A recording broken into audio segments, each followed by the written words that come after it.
Ready to make a real impact every day?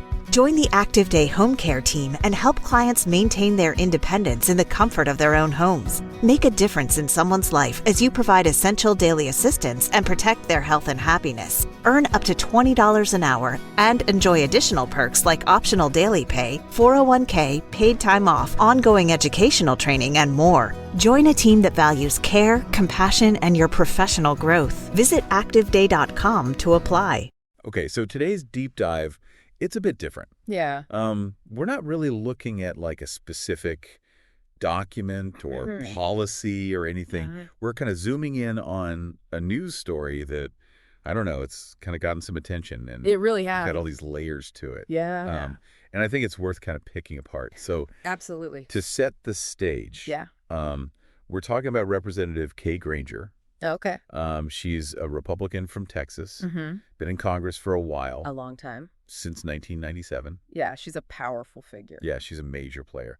Especially recently as the chair of the House Appropriations Committee.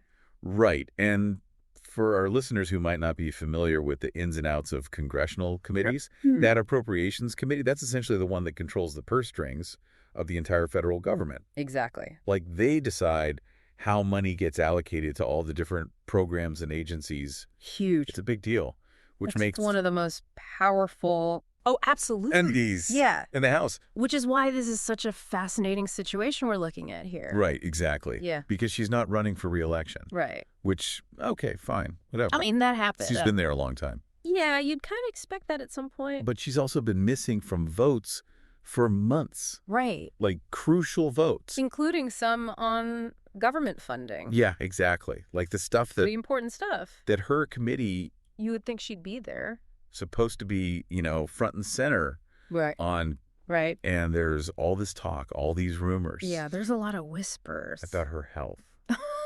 About what's really going on. Right. And it gets kind of tricky. Yeah. Because how do you handle that as a government? Well, and that's what I think is so interesting about this whole thing. Yeah. There's no set protocol. Right. For when a representative can't fulfill their duties. Yeah. Because of health reasons. We've got procedures for the executive branch. Right, look at the line of succession, we've got that all figured out. Exactly, very clear. But Congress, it's it's all about being there. You got to show up. You got to vote. Yeah. So this is kind of uncharted territory in a lot of ways. So, okay, let's back up a second. Yeah. What do we actually know, for sure, about what's going on with Representative Granger? Right. Well, the information's pretty limited, which is understandable, privacy and all that. Of course, yeah. Her son has said publicly that she's living in an assisted living facility in Fort Worth. Okay. And that she is facing health challenges. Okay, so we've got, confirmation that things aren't... It's serious. Great. Yeah.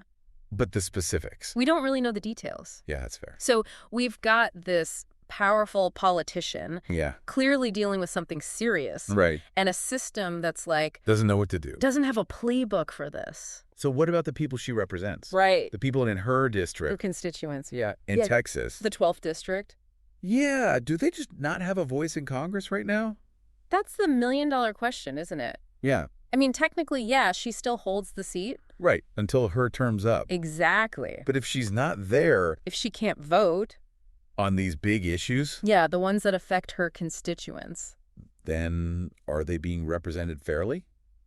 It's a tough question. It does kind of feel like there should be some mechanism. Yeah, some sort of procedure. To address this. Well, and that's why this whole thing is causing such a stir. Right. Because it's highlighting this gap. In the system. In our procedures. Right, so some people are saying, hey, we need more transparency. Right, about the health of our elected officials. Yeah, maybe even mandatory health evaluations. Which, that raises all sorts of questions. Right, privacy. Yeah. And are we discriminating based on age? Exactly. It's a slippery slope. Yeah. And then you have folks on the other side saying, well, what about term limits? Right. To avoid these situations altogether. To make sure that someone who's maybe not up to the job doesn't stay in power. Right. But again, that's a whole other can of worms. It is. With all sorts of... There are arguments for and against. Yeah, yeah. It's not a simple issue. It's so interesting, though, because this isn't just a one-off thing with Representative Granger. No, not at all. Right. This kind of speaks to a much bigger trend. Absolutely. Like you mentioned earlier, aging leadership. Yeah, it's a global phenomenon. It really is. We're seeing it all over the world. Yeah. The average age of world leaders is going up. It's true. And that raises all sorts of interesting questions. Like, what does it mean for representation? Right. Like, are the people in power reflecting the demographics of the population? Yeah. And what about the transfer of power? Yeah. How do we make sure that happens smoothly? Especially when you have leaders who might be, facing health issues or cognitive decline. And how do you lead a world that's changing so rapidly? Right. When you've got this, older generation in charge. It's a challenge. I mean, here in the U.S., this Congress... It's one of the oldest in history. Yeah, the average age is almost 60. Think about that. So this isn't just some inside baseball story. No. This is something that could have huge ripple effects... On politics. On how countries are run. Around the world. Around the world. Yeah, so for everyone listening... This is something to pay attention to. This affects all of us. It does. Yeah. So it makes you think, like, what do we want from our leaders? Right. Do we need age limits? Are those fair? Yeah. Or do we need better systems for, transitioning power? When a leader is no longer able to serve effectively? It's tough. It's complicated.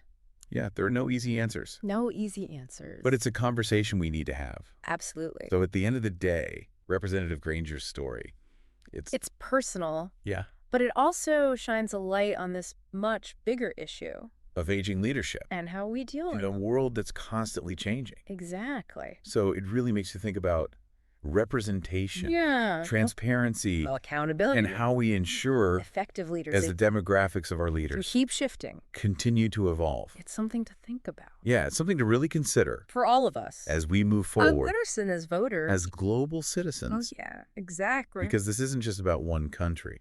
It's about the whole world. It is. So who knows? Maybe this deep dive will kind of spark some curiosity. Yeah. Get you thinking about the political landscape. Not just in your own backyard. But all over. All over the globe. Because sometimes one story can open up a whole universe of questions. It really can. And it's up to us to kind of grapple with them. To find the answer. And to shape the future. So keep thinking. Keep asking questions. And keep exploring. That's what it's all about. That's the deep dive. Thanks for joining us. Thanks for listening. We'll see you next time. See you then. Today is your lucky day. Today is the day that our $3 website works for you, paying you directly to your PayPal daily. Imagine $3 ongoing continuous payments to your PayPal account. Imagine falling asleep and waking up to $300 in your PayPal account. How would this make you feel? How could this help you? What bills could you pay? What kind of fun could you have? What does that retirement look like now? All for a one-time payment of $3. This website is DFY done for you, fully built and completely hosted, and never stops collecting payments for you. You have spent $3 on coffee on a regular, but that coffee won't help you create multiple streams of income. Click the link below.